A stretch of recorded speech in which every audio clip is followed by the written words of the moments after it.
The following presentation of the Montyman's Meditorials is brought to you by Kurt and Debbie Palmer, Roger McDermott and KHLT Recovery Broadcasting. To subscribe to this as well as any of our shows, visit our website at take12radio.com. And now, here's the Montyman with this week's Meditorial.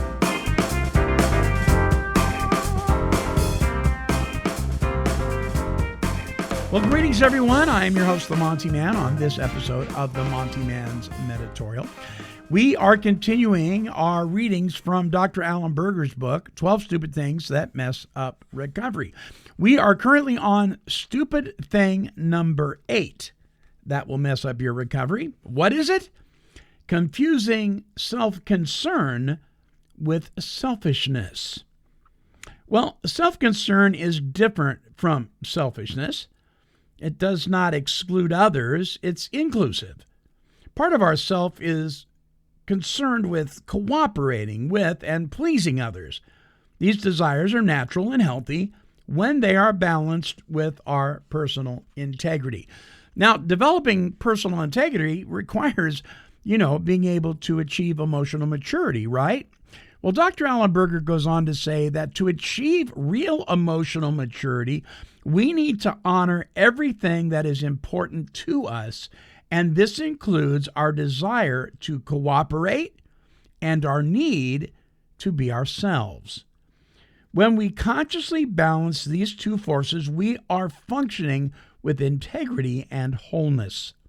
We self-actualize, we strive for balance, and we strive to stay centered when facing conflicts.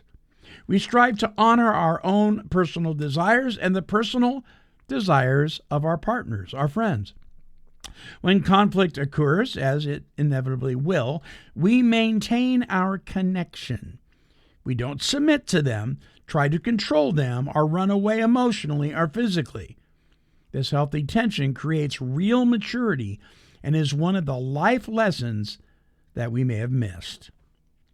Well, confusing selfishness with self-centeredness cuts the legs out from under us. The confusion becomes self-defeating and self-destructive. It prevents us from acting on our own behalf, lest we be selfish. Self-concern is not selfishness. When we honor ourselves, our existence, our life, we are not being selfish. Learning to honor and care for ourselves is a hallmark of recovery. When we honor ourselves, we strive to function with integrity and honor. We strive to please others and honor our feelings simultaneously. We strive to assert ourselves appropriately, but not at anyone else's expense. We strive to stay balanced and take responsibility for our feelings and personal desires rather than manipulate and maneuver others to take care of us and make us feel all right. We seek to be of value without losing ourselves in the process. And when we take care of ourselves, we learn to stand on our own 2 feet. The result of these efforts is peace of mind and serenity, what Bill Wilson referred to as emotional sobriety. This, too, is possible in our life if we strive to remain conscious and work our program. There are many long-timers who have trudged this road and are more than honored to help you and I grow along this way. Now, in addition to Dr. Berger's insight, I'd like to add that many of us have several voices we either hear throughout our lives or actively listen to and pay heed to.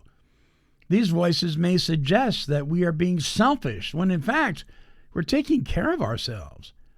In the circles I travel in, we place great importance on our life priorities as follows. Number 1, first and foremost, God, our Creator. He comes first above all things. We express our praise and gratitude to Him on a daily basis. We follow His directives rather than our own, for as the big book of Alcoholics Anonymous puts it, He is the director, we are His children. Number 2, our own personal recovery.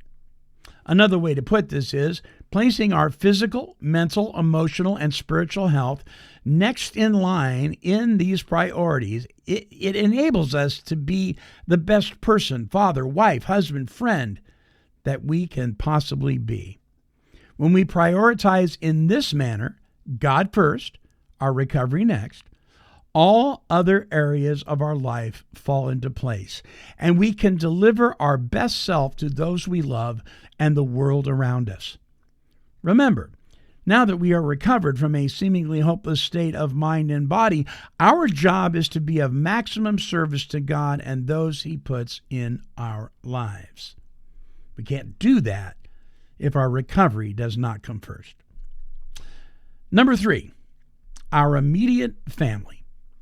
Some of us may no longer have an immediate family, so we form new bonds with those in our healthy circle of friends, and they become our family and our third priority. Well, knowing the difference between self-concern and selfishness can be a challenge, but if we will apply and implement the spiritual disciplines in our recovery program, we will soon discover their similarities and their differences, and we will be able to make the right choice in self-care. So, stupid thing number 8, confusing self-concern with selfishness. It's vitally important that we know the difference. Hey, listen, next week we're going to be talking about stupid thing number 9 that'll mess up recovery. You know what it is? Well, you're going to have to stay tuned for next week's Montyman's Meditorial. Until then, please visit our website. You can do that and subscribe to all of our shows for fun and for free on any of the podcasting platforms listed there. If you'd like to catch up on the Montyman's Meditorials, simply visit us at take12radio.com.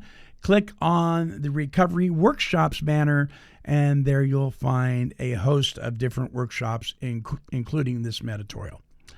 And one more very important note. If you would like a copy of 12 Stupid Things That Mess Up Recovery, Avoiding Relapse Through Self-Awareness and Right Action by our good friend, Dr. Alan Berger, you may visit his website at abphd.com. This book is also available on Amazon. Until next time, this is the Montyman, and I am wishing God's perfect serenity for you. This has been a broadcast of KHLT Recovery Broadcasting and the Take 12 Recovery Radio Shows.